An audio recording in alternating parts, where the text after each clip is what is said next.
ఇంగ్లీష్‌లో మాట్లాడాలంటే భయమా? మీలాంటి వాళ్ళ కోసమే spoken English personal training classes వెంటనే జాయిన్ అవ్వండి. నమస్తే రమ్మగారు. నమస్తే జయ. ఏదైనా చందమామ కథ ఒకటి చెప్పుకుందామండి.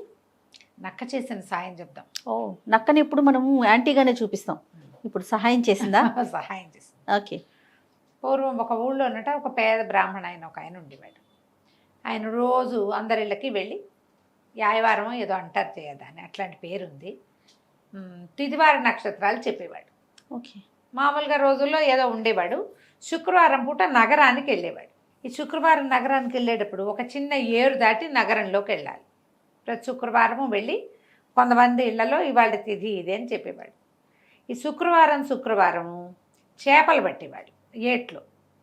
ఆ చేపలు కొన్ని వారేసిన చేపలు తినడానికి ఒక నక్క అక్కడికి చేరేది. ఈయన చిన్న తెప్ప మీద దాటి వచ్చి వెళ్ళేవాడు ఊళ్ళోకి. అయితే ప్రతి శుక్రవారము ఆ గట్టు మీద కూర్చునే నక్కకి తిదివార నక్షత్రాలు చెప్పేవాడు. నక్క బావా బాగున్నావా అని నక్కని పలకరించి, ఇవాళ శుక్రవారం, సప్తమి శుక్రవారం, ఇవాళ వర్జం ఇది, దుర్ముహూర్తం ఇది అంటే నాకెందుకు బ్రాహ్మడా చెప్తావు అనేది. అంటే గట్టు దిగ్గానే మొదట నువ్వే కనపడతావు, ఊరు అక్కడి నుంచి మొదలు కదా, నువ్వు కనపడతావు, నీకు మంచి మాట చెప్దామని చెప్తున్నాను అనేవాడు. ప్రతి శుక్రవారము తిదివార వర్జ్యాలు అది వినేది నక్క. అయితే కొంచెం ఏదైనా ఈ బ్రాహ్మడికి సాయం చేద్దంటే అదేమో మాంసం ముక్కలు తింటుంది, బ్రాహ్మడికి ఏం పెడుతుంది? అదే అందుకని బ్రాహ్మణ్ చూడగానే తోకాడిచ్చేది కానీ ఏమీ చెప్పేది కాదు. అయితే ఏమైందట, ఆ ఊరికి ఒక రాజుగారు ఉండేవారు ఈ నగరానికి. బ్రాహ్మణ ఆయన ఏదో తెచ్చుకునేవాడు కాస్తా కోస్తా, ఆయన జీతం ఆయన్ని పోయేది. ఈ రాజుగారికి ఆయన ఒక సామంతరాజు ఒక ఆయన్ని మోసం చేసి ఆయన కూతురు అందాలు రాసి ఒప్పలు కుప్ప దాన్ని ఒకదాన్ని పెళ్లి చేసుకున్నాడు. రాజుగారికి ఒక 50 ఏళ్ళు దాటినాయి, ఆ పిల్లకి 18 ఏళ్ళు. బాగా ముద్దుగా చూసుకునేవాడు కానీ ఆ పిల్లకి ఇంతతో ఉండటం ఇష్టం లేదు రాజుగారితో. అయితే పుట్టింటి నుంచి ఆ సామంతరాజుని మోసం చేసి తెచ్చాడు కదా, అమ్మాయితో పాటు వాళ్ళని వీళ్ళని పంపిస్తూ ఒక చాకలి కుర్రవాడిని కూడా పంపారు. అయితే ఒకసారి ఏమైంది, రాజుగారు ఒక్కరోజు ఊళ్ళో లేని రోజు ఒకసారి పడంగానే ఈ రాజుగారి మూడో భార్య ఏం చేసింది, చాకలి వాడికి, ఒరే మనం పారిపోదాము, ఈయన దగ్గర ఉండద్దు, పుట్టింటికి వెళ్ళిపోతాం, వాళ్ళే ఏదో ఒకటి చేస్తారు, మన దాచిపెడతారంటే సరేనండి అన్నాడు. చక్కగా నగా నాణ్యం పెట్టుకుని ఉంటుంది కదా రాజుగారి భార్య, వాటితో పాటు బయలుదేరిపోయారు. చీకటి పడ్డాక ఏమైంది, చెరువు ఏరు దాటాలి, చీకటి పడ్డాక బయలుదేరారు, ఏరు దాటాలి. ఏరు దాటే టైంకి చాకలి అన్నాడు, అమ్మగారు నగలు బట్టలు అన్నీ మూటగట్టి ఇచ్చేసేయండి, నేను ముందు వెళ్ళిపోతాను, మీరు వెనకాల నడిచిరండి, అవన్నిటితోటి మీరు నడవలేరు అన్నాడు.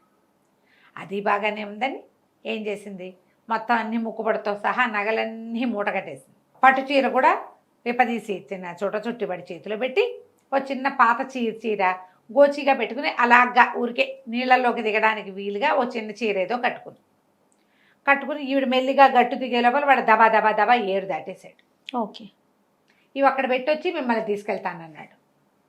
ఏరు దాటేసిన చాకలికి ఏమనిపించింది, రాజుగారు కనుక ఏదైనా ప్రయత్నం చేశాడంటే ఈవిడితో పాటు వెళ్ళిపోయింది నేనేనని తెలిసిపోతుంది, ఆవిడని ఉంచుకుంటాడు, నన్నేం చేస్తాడు, అంతేగా, కట్ చేస్తాడు.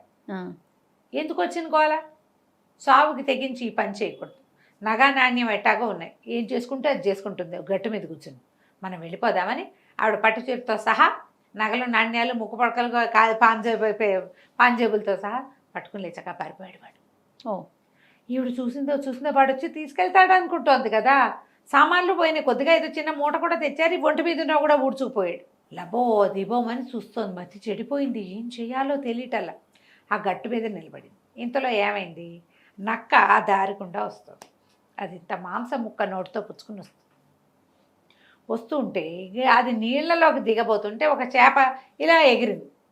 ఎగరగానే ఆ నక్క అనుకుంది చేపను పట్టుకుందామని మాంసం ముక్క వదిలేసి చేపను పట్టుకుపోయింది. మాంసం ముక్కేమో నీళ్ళల్లో కొట్టుకుపోయింది, చేప ఏమో నీళ్ళల్లో పడిపోయింది, దొరకల. ఓకే. నక్కకేసి చూస్తోంది రాణిగారు.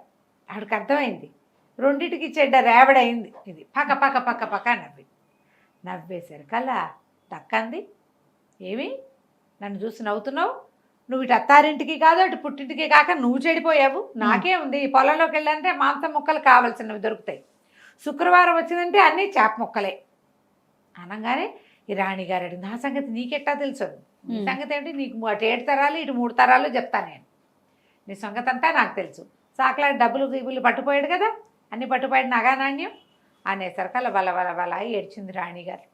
అయ్యో నేనేం చేయాలో నాకు తెలియటం లేదు, ఒంటి మీద బట్టలు కూడా సరైనవి లేవు, ఊళ్ళోకి ఎట్టబోను, నీళ్ళలోకి దిగుదామని చిన్న చీర కట్టుకున్నాను, అదే మరీ చిన్నది, బట్టలేమో మోకాళ్ళ దాకా తడిసిపోయినాయి, నగలేదు నాణ్యం లేదు, నన్ను ఎవరు గుర్తుపడతారో పట్టరో తెలియదు, గుర్తుపడితే ప్రమాదం, గుర్తుపట్టకపోతే ఇంకో ప్రమాదం. రెండు ఇబ్బంది, ఏం చేయను అని లబోమని ఏడ్చింది.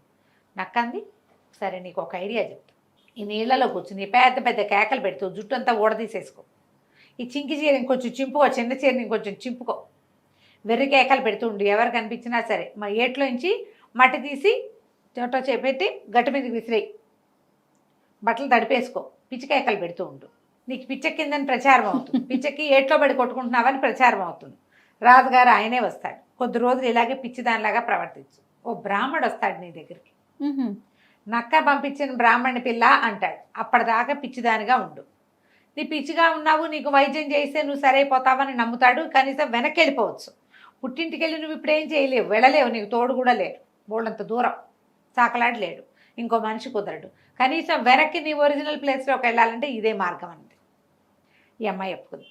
అక్కడి నుంచి ఏట్లో కూర్చొని మనుషులు రావడం చూసి అరవడం మొదలుపెట్టి, ఎవరు అరుస్తున్నారు అని వాళ్ళిద్దరు ముగ్గురు దగ్గరకు వచ్చి చూస్తే ఏముంది, పిల్లని చూస్తే రాజుగారు కొత్తగా చేసుకున్న కోపెళ్ళాం, ఆడవాళ్ళు గుర్తుపెట్టారు, జనాలకు వెళ్తారు కదా అంతఃపురాల్లోకి, అయ్యో ఇంకేముంది, యువరాణి గారికి చిన్న రాణి గారికి పిచ్చెక్కిద్దని, ఏదో బెర్రెత్తి పిల్ల ఇట్లా అయింది, ఏదో భూతం ఆవేశించిందని ఊళ్ళోకి వెళ్ళి చెప్పారు, సైనికులు వచ్చారు, రాజుగారు అప్పుడే ఊరు ఎక్కడికో వెళ్ళాడు కదా, ఆయన వెళ్ళాడని అమ్మాయికి ఏరుదాకా వచ్చేసింది, ఆయన అప్పుడే వస్తున్నాడు, అయ్యో ఇలా జరిగిందా అని కొంతమంది దాస్తాసి గణాన్ని, ఓ 10 మందిని ఆడ సైనికుల్ని పంపించాడు, వాళ్ళ పల్లకి బుచ్చుకొచ్చి ఈ అమ్మాయిని ఏట్లోంచి బయటికి తీసి ఊడదుడిచి వేరే కొత్త బట్టలు కట్టి మేనాలో కూర్చోబెట్టి తీసిపోయారు. మేనా అదిరిపోయేలాగా కేకలు పెడుతూనే ఉంది, పిచ్చి కేకలు పెడుతోంది, తీసుకుపోయారు, ఆ వైద్యం ఈ వైద్యం చేయించారు, వైద్యం లేదు గీజ్యం లేదు అని అడుగుతున్నాయి, జరుగుతున్నాయి. ఇదంతా సోమవారం నాడు జరిగింది. శుక్రవారం దాకా కథ నడిచింది. శుక్రవారం పొద్దున్నే బ్రాహ్మడు నక్క దగ్గరికి నక్కకి వారం వర్జం చెప్పడానికి వచ్చాడు. ఆయన ప్రతి శుక్రవారం ఊళ్ళో వస్తాడు కదా.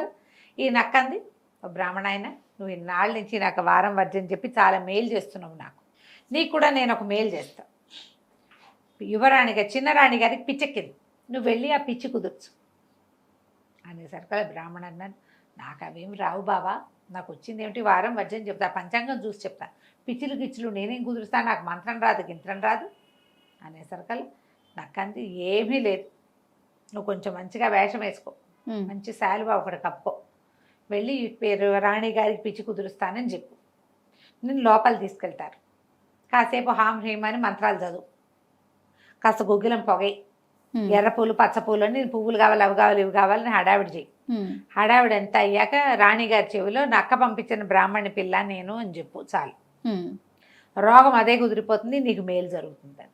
ఓకే సరే చెప్పింది కదా. సరే బ్రాహ్మణ ఆయన ఏం చేశాడు, సరేనండి ఇంటికి వెళ్ళిపోయి చక్కగా మర్నాడు శనివారం నాడు మంచి శాలువా కప్పుకొని రాజుగారి దగ్గరికి వెళ్ళాడు. వెళ్ళి కోట బయట నిలబడ్డాడు. నిలబడేసరికి సైనికులు అప్పటికే ఎంతమంది వైద్యులు వచ్చారో, ఎంతమంది భూత వైద్యులు వచ్చారో, ఎవరు వచ్చినా అమ్మాయి గుణమే కనిపించట్లేదు. నీ పైపి దొంగ పిచ్చికి గుణమే కనిపిస్తుంది. అక్కడి నుంచి లోపలికి ప్రవేశపెట్టారు. ఈయన ఎర్ర పూలు అన్నాడు, పచ్చ పూలు అన్నాడు, ఆకుపచ్చగా చెట్లు అన్నాడు, ఏమిటో అన్నాడు, గుగ్గులం పొగేయండి అన్నాడు. ఆ గదిలోకి ప్రవేశించాడు. అమ్మాయి దగ్గరికి వెళ్ళి ఆవిడ అరిచర్చి కేకలు పెట్టి జుట్టు పీక్కుని బట్టలు చింపేసుకుని నగలు తీసి విసిరేసి వచ్చిన వాళ్ళని కొట్టి పిక్కి పీకి రక్కి లాగి గందరగోళంగా ఉంది. అందరూ వెళ్ళిపోండి, నేను అమ్మాయితో ఏకాంతంగా మాట్లాడతాను అన్నాడు. అందరూ వెళ్ళిపోతే ఆ పిల్ల ఇంకా కేకలు పెడుతుంటే అమ్మాయి నేను నక్క పంపిన బ్రాహ్మణమ్మ అన్నాడు. అనగానే వెంటనే రాణిగారు బాబు దండాలండి అనగానే ఈయనేం చేశాడు, సరే పడుకో నీకు తగ్గిపోతుందని చెప్తాను, రేపటి నుంచి నువ్వు మామూలుగా ఉండని చెప్పి బయటకు వచ్చి రాణిగారిని పరీక్షించుకోండి, ఆవిడ జబ్బు కుదిరిపోయింది, ఆవిడని ఒక ప్రేతం పట్టింది, దాన్ని వదిలించాను, ఇదిగోండి సీసా అని చూపించాడు. సీసాలో పొగ ఉంది, పొగ పెట్టారు వీళ్ళే. ఆ పొగ ఇందులోకి వస్తే ఏముంది, లోపల కనిపిస్తుంది కదా, నేను దీన్ని భూస్థాపితం చేసి వస్తానని కొంతమంది సైనికులను వెంట తీసుకుని ఆయన ఎక్కడో సముద్రం నది తీరంలో పాతేసి వచ్చాడు. రాజుగారు ఆశ్చర్యపోయారు. తెల్లారేసరికి రాణిగారు మామూలుగా అయిపోయింది, ఏమీ లేదు. అప్పుడు ఇక బ్రాహ్మణ్ణి పిలిచి బాబు నువ్వెంతో గొప్పవాడివి, నీకు అగ్రహారం ఇస్తాం, ఇల్లు ఇస్తాం, వాకిలి ఇస్తామని బోల్డని వజ్రాలు, రత్నాలు, ఉమ్. ఓ ఇల్లు, వాకిలి, ఓ 10 ఎకరాల పొలం. అక్కడి నుంచి రోజు వచ్చి తిదివార వజ్రాలు రాజుగారికి చెప్పే ఏర్పాటు చేశారు. సూపర్. అక్కడి నుంచి ఇదంతా తెలుసుకున్న నక్క దగ్గరికి వెళ్ళి ఈ బ్రాహ్మణ ఆయన, అమ్మ నేను నక్క బావా, నీకు వారం వర్జం చెప్పినందుకు నువ్వు ఇట్లాంటి సహాయం చేసావు. మా ఇంట్లోకి నిరాటంకంగా వచ్చి మా పొలాల్లో పండే అన్ని రకాల కూరగాయలు రుచి చూస్తూ మాతో ఎప్పుడు స్నేహంగా ఉండు నువ్వు అని చెప్పేశాడు. అక్కడి నుంచి ఈ నక్క ఏం చేసేది, ఈ చెరువు దాటి వచ్చినప్పుడల్లా, ఏరు దాటి వచ్చినప్పుడల్లా ఊళ్ళోకి వచ్చి బ్రాహ్మణ ఇంట్లో ఏదైనా పప్పు పాయసం చేస్తే తినేదా? హాయిగా తిని వెళ్తుండేది కథ కంచికి మన ఇంటికి. బాగుందండి నక్క చేసిన సహాయం. నమస్తే. నమస్తే.